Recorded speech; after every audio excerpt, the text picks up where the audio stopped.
Marketer दामी मिठा आज आम प्रस्तुत करवा पुणी हाफ गिना काजू बहुत ही यूनिक रेसिपी। तो फुल वीडियो को वाच करूँ परफेक्टली जानीपारे। तो चलतु लेट नक रेसिपी प्रस्तुत करवा।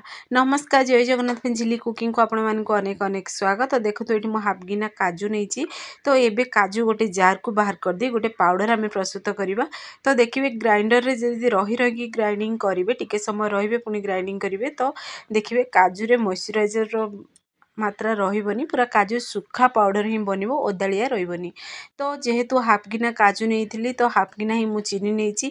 जी चीनी ने तार हाफ क्वांटिटी से पानी एड करदे। एड कर आम भलसे टिके मिक्स कर गोटे आम ये सीरा प्रस्तुत करवा। जमीक गोटे तार बनूब सीरा से प्रोसेस रे सीरा प्रस्तुत करेंगे।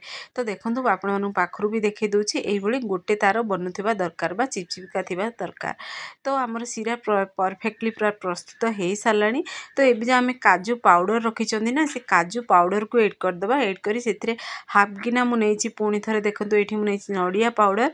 तो आपण मैंने चाहिए ये नड़िया फ्रेश नड़िया भी कुरिकी एड करें। तो मुझ सुखा नड़िया पाउडर एड कर। तो यहाँ पूरापूरी ऑप्शनल अच्छी ना केवल काजू भी मिठाटी बनई पारे। तो ये आम भलसे टिके आपको मिक्स करदे। तो देखो ये पर्यंत पूरा मिक्स करेंगे जो पर्यंत ये पूरा देखिए पूरा बाइंडिंग पोजिशन को न आसी। तो परफेक्टली पूरा देखो पूरा सुखा भी बनीगला। तो ये चलतु टिके सॉफ्ट बनवाई फ्लेवर भी आसो सॉफ्ट भी बन मिठाटी आमर से आम से एड करदे घी। तो ये गोटे बड़ चामच घी मुझे एड कर। तो देखो आपण मैंने देखी जापे घी एड कलापर पुणी थे देखो पतला बनीगला मिठाटी आमर पूरा सॉफ्ट बनीगला। तो आउ गोटे चामच भी ये आम घी एड करदे। तो देखो ये कंटिन्यू पूरा मिक्स करेंगे। आपण मैंने जी चाहिए सेमती क्वांटिटी ये बनई पारे मीठा बा घी भी से अनुसार एड करें।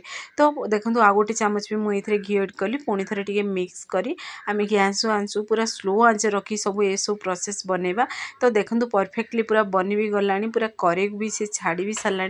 तो आपण मैंने देखी ही जापे। तो ये चलतु से अधा करदे। आम अधा भाग जेहेतु मुझे डबल फ्लेवर बनाऊँगी ये मीठा बा डबल कलर मीठा बनैबी जेहेतु। तो अल्प टिके से ऑरेंज फूड कलर एड करदे पुणी थे टिके भलसे मिक्स करदे। यहाँ पूरापूरी ऑप्शनल अच्छी आपण मैंने चाहिए एड करेंगे ना स्किप करेंगे। केवल ये व्हाइट कलर मीठा बनिकी आपण मैंने ये बर्फीर भी सेप दे पारे पेड़ार भी सेप दे पारे गोलाकार भी सेप दे पारे। तो आपण मानक जमी पसंद आपण मैंने ये बनई पारे। तो देखो आपण मैंने बनई गोटे देखी दूसरी पेड़ार भी सेप दे पारे ये प्रोसेस रे पूरा गोलाकार भी सेप दे पारे। तो देखो परफेक्टली पूरा बनब। तो ये जेहेतु बहुत गरम अच्छी तो आपण मैंने टिके ठंडा है आपको भलसे टिके जब चकुटी देवे ना ये पूरा सॉफ्ट बनीज। तो देखो यही प्रोसेस रे मुझे दुईटी फ्लेवर जेहेतु बनाऊँगी। तो मुझे प्रोसेस रे बनी जेहेतु गरम अच्छी तो मुझे चामच साहाଯ୍य टिके आपको आम प्रेस करदे। तो ये परफेक्टली पूरा आमर बर्फीर सेप आम जेहेतु मुझे बनाऊँगी। तो ये आम डबल क्वांटिटी मुझे मीठा बनाऊँगी। आपण मानक जो भी फ्लेवर पसंद जो भी कलर पसंद आपण मैंने ये डबल देखिए पूरा माने डबल फ्लेवर भी बनई पारे मीठा ये डबल कलर भी मीठा बनई पारे। तो फाइनाली आमर मुझे पूरा 15 मिनट पर्यंत रखी आपण मैंने आगो निश्चय घंटाटी पर्यंत टिके ठंडा हवा देवे। ठंडा है जदि कटिंग करेंगे ना से परफेक्टली पूरा कटिंग पूरा हम। तो आपण मानु जेहेतु मुझे वीडियो टी शेयर करी तो मुझे संगे संगे ही कटिंग कर देती। तो देखो बहुत सॉफ्ट भी बनी जदि आपण मैंने घंटाटी पर जदि कटिंग करेंगे से पूरा टिके हार्ड बनीज।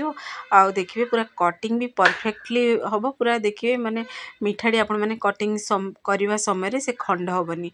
तो देखो मुझे बर्फीर सेप देती प्रोसेस रे मु कटिंग करची। तो फाइनाली आमर मीठा रेसिपी प्रस्तुत हो सारी। तो आपण मैंने घरे आपको निश्चय ट्राए करूँ। जदि आपण मानक वीडियो पसंद आसो ताहले सांग मानक शेयर करूँ लाइक करूँ। चैनल जदि नुआ अच्छा ताहले चैनल को मोर सब्सक्राइब कर दिंतु बेल आइकन क्लिक कर दिंतु जहाँफल मोर सब वीडियो नोटिफिकेशन प्रथमे आपण मानक पहुँचो। तो फाइनाली आमर मीठा रेसिपी प्रस्तुत हो सारी। फेसबुक पेज देखुं ताहले फेसबुक पेज मोर फॉलो करूँ। बहुत ही टेस्टी भी थिला मिठाटी। तो आपण मैंने घरे निश्चय ट्राए करूँ देखिए समस्ते पसंद करेंगे। तो से पर्यंत रोची पुणी एक नुआ रेसिपी नहीं आसबि। नमस्कार, जय जगन्नाथ।